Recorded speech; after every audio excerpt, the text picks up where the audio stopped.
अस्सलाम वालेकुम। चैप्टर 2 का आज का हमारा टॉपिक है इंटरनेट। वैसे तो आजकल की जनरेशन को इंटरनेट के बारे में काफ़ी कुछ मालूम है, लेकिन चलिए हम उसके बारे में पढ़ते हैं कि क्या लिखा है।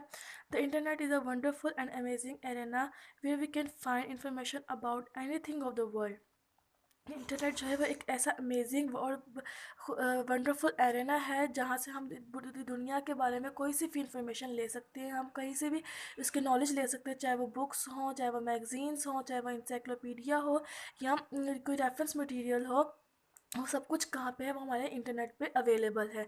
इसी तरह इंटरनेट के बारे में लिखा गया है कि internet has brought the world nations to the realisation of a global village in which we feel everyone as close as our neighbour.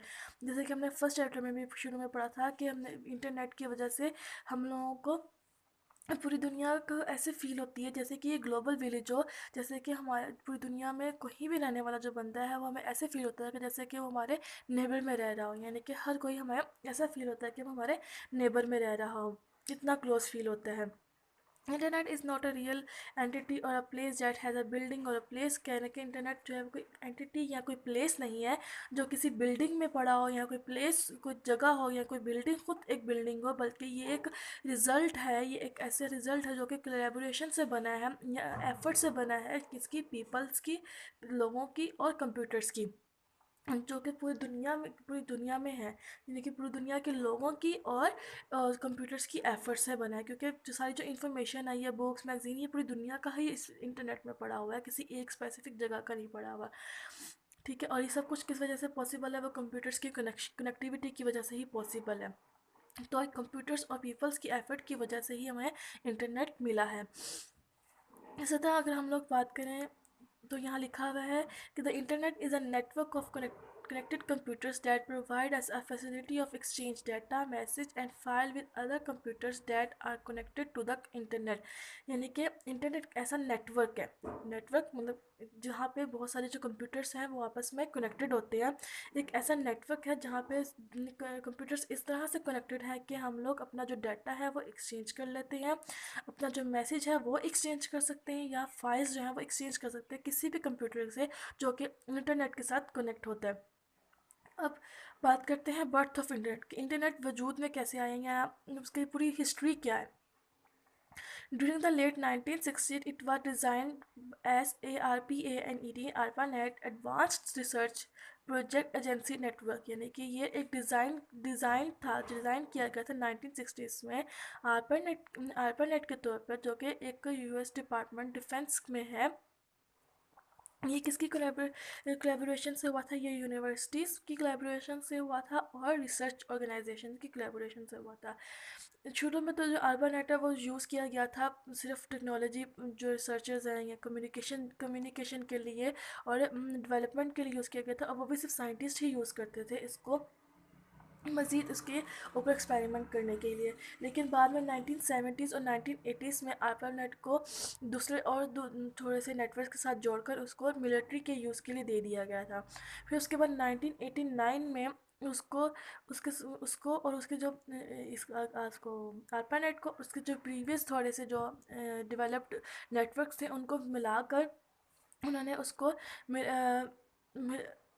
Military use के जो जितने भी के लिए जो जितने भी क्रिएट किए गए थे नेटवर्क्स, उन सबको मिलाकर उन्होंने नेशन के लिए यूज़ करने के लिए, यानी कि कौम के लिए यूज़ करने के लिए उसको आम कर दिया, जिसको उन्होंने कहा था NSFNET। ये फाउंडेशन थी, फाउंडेशन नेशनल साइंस फाउंडेशन, जिसने रिप्लेस किया था आर्पानेट को, और हम इसको पब्लिक के लिए आम कर दिया था।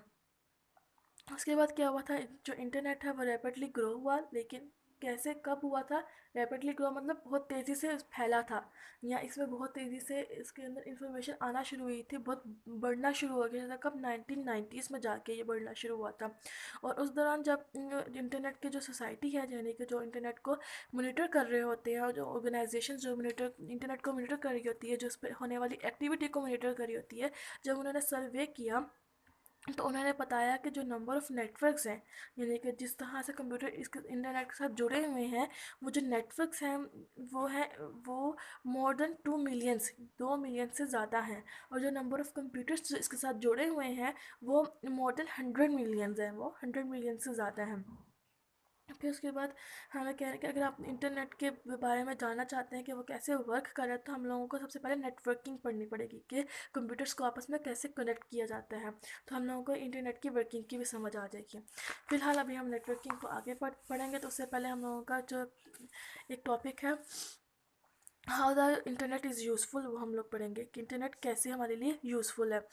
इंटरनेट हमको हम कैसे यूज़ कर सकते हैं, यूज़ तो हम सब कर रहे हैं, लेकिन उसमें कौन कौन सी जो फैसिलिटीज़ है जो कि हम लोग जो हमें प्रोवाइड हो रही हैं इंटरनेट के थ्रू, वो हम लोग पढ़ेंगे। सबसे पहले इंटरनेट हमें प्रोवाइड करता है वर्ल्ड वाइड वेब, WWW।